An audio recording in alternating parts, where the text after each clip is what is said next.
Hello, Waterfront Academy families. Welcome back to our channel, where learning comes to life through hands-on discovery. Today, we're going to make something delicious, homemade butter.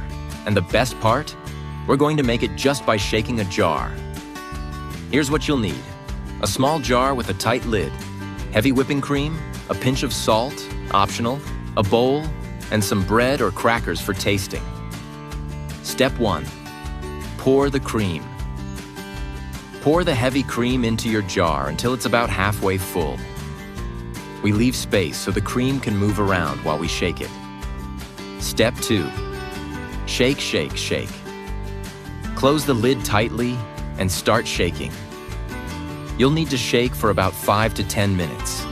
Take turns if your arms get tired. Step 3. Watch the changes. As you shake, watch closely. The cream goes through stages. First, it's liquid. Then, it becomes whipped cream.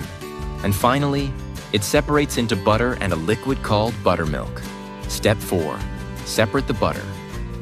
Once you see the butter clump together, open the jar and pour off the liquid into a bowl. Step 5. Rinse. Optional. You can add a little cold water, swirl it gently, and pour it off. This helps your butter stay fresh longer. Step 6.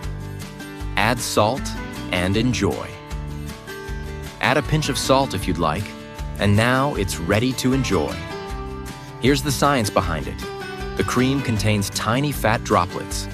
When we shake the jar, those droplets bump into each other and stick together, forming butter.